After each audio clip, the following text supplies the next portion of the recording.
Welcome to the commentary booth, where we watch and you guessed it, commentate on the week that was in movies and TV. I'm your host and play-by-play commentator Jamie Apps, and each week I'm joined by a rotating cast of colour commentators to help you find your next viewing treat. This week I'm joined by a teacher and travel blogger who lists their favourite movie as Fight Club and favourite TV show as Band of Brothers.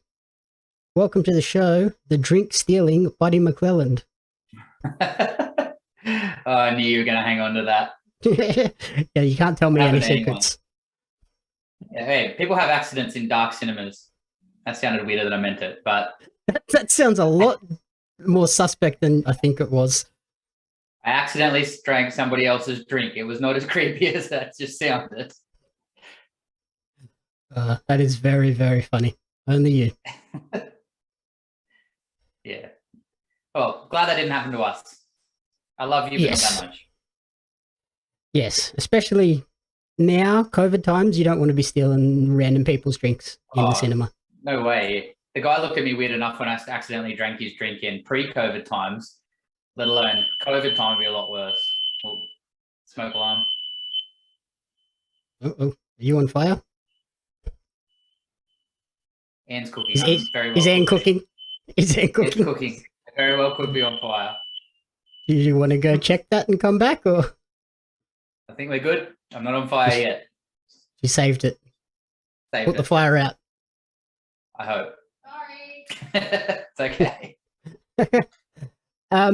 So on the sort of topic of fire, have you got plans for fireworks, New Year's Eve? Trying to get away a little bit. So thankfully, you keep saying travel blogger at the start of all these, and I've been stuck for like 2 years. So finally actually getting out and doing a little bit of traveling. So we're only going to the Hunter Valley for New Year's with a couple of our friends, and we've got the puppy now, so we can take the pup up there. So play a bit of golf, go to some wineries, and just try and get away from Wollongong a little bit. And then we're also going down the coast and staying in we like to try and do like glamping and tiny houses a lot of the time. So staying in like a bubble tent down out the back of Milton, and then going up to Maroochydore in Queensland, because we've got a lot of frequent fly points stacked up that we didn't get to use on our honeymoon. So just try and make the most of those, seeing a lot of Australia while I still can, other than Western Australia, I guess. Yeah, I was going to say, knock on wood that all of those places still let you in. Yeah, I mean, I think we just got to do the COVID testing, like once we leave and once we arrive in Queensland, whatever it is. I think that's just going to be everywhere from now on. Yep. Yeah, I think testing is going to be a pretty frequent thing. Got the booster shot yesterday, and holy dooly, the Moderna vax packs a punch. Oh, got you, did it? Oh, I had the sorest arm all night and all day today. I think it's still not great. Like, it still hurts to lift my arm up, but yeah. I was surprised when you said to me that your first lot didn't hurt your arm, because mine, I was the same. I could hardly lift it for both. I got one in each to try and even myself out by the end, but it felt like I've been punched hard. Yeah, it just feels like I've got a dead arm from the top of my shoulder down. Yeah, better a dead arm than buggered lungs. Yeah, and thankfully I didn't get any of the like flu gross symptoms. It was just a sore arm, and it was warm. It was warm last night, so I didn't sleep all that well, but I don't think I had a fever or anything. So that's good. Yeah. Oh well. Happy days. All boosted up, 5G plus now. I'm good to go. Reception. I'll hotspot you next time. Yeah. See, if we ever go somewhere and have no internet or service, just hotspot. Well, I couldn't have really tested it the other night because they took our phones off us anyway. Yeah, so during the Spider-Man No Way Home preview screening, got to go 2 days early. And yeah, they took our phones and they prevented me getting the one photo I really wanted. It was good. It made you focus on the movie. I feel like more places should probably do that. Yeah, well, I guess when I'm in a cinema anyway, I just put my phone either next to me or in my pocket and don't touch it anyway. But yeah, it is nice that you go into one of those screenings and you know there's not going to be anyone else that is on their phone. Because when I went to see another movie, there was people in front of me on their phone. I was just like, what are you doing? Like, there's a preview screening. Stop it. Yeah, it's annoying. I almost wish restaurants and places did that too. Coming over for dinner, give me your phone. That's it. We're just talking. Yeah, I guess, yeah, you can do that yourself, though. Just play the old phone down the middle. Whoever picks it up has to pay for dinner. Yeah, true. I feel like that would get very expensive for Anne and Leah real quick. Yeah. Yeah, especially because they want to do the Instagramming of the dinner. Mm-hmm. Yep. Yeah, they'd be You buying go out dinner for a every nice meal time. and no one sees what you ate. What's the point? Hey, that's good for you and Sean. Never cost you anything. Well, Yeah, except never we're directly married, cost so you it anything. is also our money. That's also true.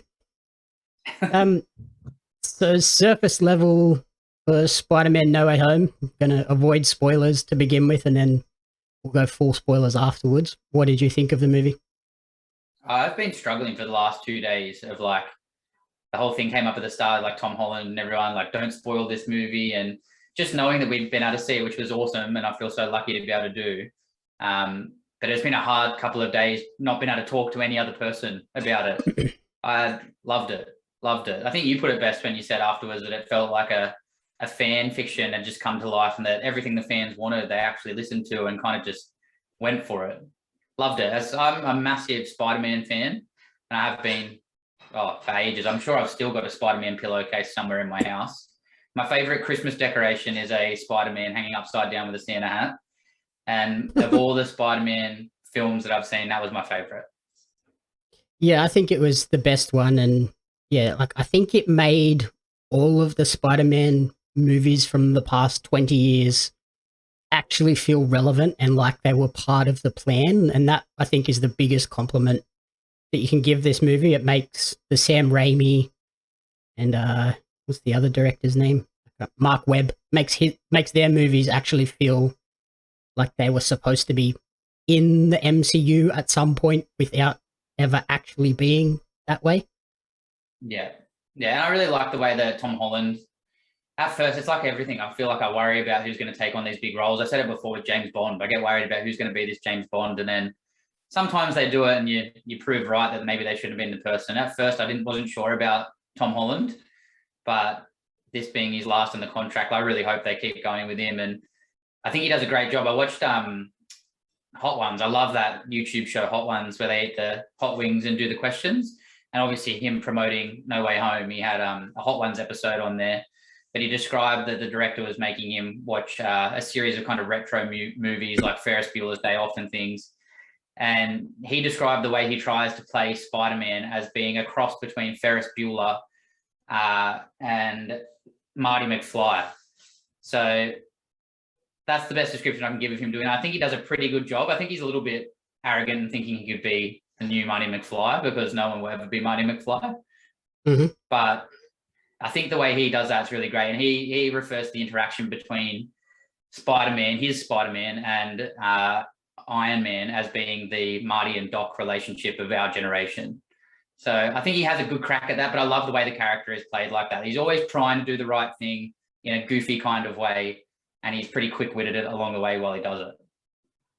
Yeah, I think this movie, like, obviously is of the Tom Holland trilogy, this one did feel like the darkest and the one that focused the most on Spider-Man himself. Like the first one was kind of Spider-Man and Iron Man together, and then the second one was Spider-Man and Nick Fury, whereas this one is very much just Spider-Man. Like, we see Doctor Strange in the beginning to sort of kick off all the chaos of the multiverse, but for the most part, he's not in it. It's all Peter Parker, Spider-Man, dealing with the chaos that ensues. Yeah, I think Doctor Strange is the only part I didn't like. And that's not a comment on the film. And I know that they need him there to be able to create that multiverse situation. They need that element of magic. But I just, as a Marvel character, Doctor Strange is definitely not up there for me. Him and his cape and his magic. I think it's the hand movements that he always has to do. Like, everyone else just gets on with it. But he's got to do these long-winded dancing spells. Intricate dances to get a spell to happen. Yeah, and the only part that I almost got motion sick at one point when it was just like so much universe collapsing on itself and all sorts of things without giving too much away. But that was a bit intense for me. Maybe it's just my age. I'm getting motion sickness from the movies now. But it was pretty full on. Yes, all credit to the extensive, very, very extensive graphics department on this movie, because holy dooly did they have some work to do just between Green Goblin, Spider-Man swinging around, and then Doctor Strange and his mirror universe. Like crazy, crazy graphics and motion graphics in this movie that probably was really good. Like there wasn't any that sort of jumped out as being cheap or rushed or anything. Like they all felt really well done. Yeah, just very full on. Yeah, I really loved it. Like 100% favorite movie that I've seen probably this year. And it was nice that it lived up to the hype. I think that also was a big concern for me going into it, was when films have these really, I guess with COVID especially, but the really long-winded build-up, and then they have really fantastic trailers and all this hype surrounds them, and you get there and you go, This was one where I didn't feel that. I walked out feeling like 100% lived up to the hype, made me happy. It kind of took me on a ride of laughing, feeling sad, feeling angry, the whole thing, and just really sucked me into the movie and left me feeling like I got what I wanted. Yeah, I was really happy that the trailers sort of did a good job of holding back and not revealing a lot of the big moments in the movie. They kept it very under the close to their chest and didn't reveal a lot. So it did feel like, hey, this has all been worth it, and it lived up to the hype. And I felt like some of the dialogue was a bit just like cliche and very like what you would expect from a superhero trope type movie, but the performances from Tom Holland and Zendaya and all of the villains were really well done. So I'm pretty happy with how that all came out, and like the emotional weight that in some of the bigger moments towards the end, like that, it didn't feel like it was just thrown in there to have this, oh, here's the moment that pulls on your heartstrings. Like it actually felt like it was earned and built up to this as a really prominent part of the movie and story. Yeah.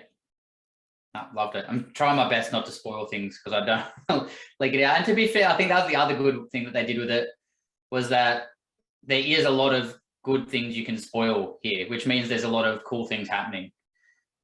So just the fact that there is spoilers and then leaking it out a little bit made me so much more excited to just wait and see what happened, and just made the whole thing more exciting for me. Yeah, I think they threw out enough breadcrumbs where they let people sort of speculate on what was happening without giving away all of these big moments, and tons of Easter eggs. Like there's so much. Like it didn't feel like it was a pretty long movie. I can't remember exactly how long, but it was quite a long movie, but it didn't feel long watching it. Like it felt like it was just moving along at a pretty good pace the whole time. Yeah. No, I never felt bored through it. Okay. So yeah, we're highly recommending it at this point, and I think we should probably dive into spoilers, otherwise we're just going to be walking on eggshells for the rest of the episode. So if you haven't seen Spider-Man No Way Home, now's the time to pause and come back to it once you've seen the movie.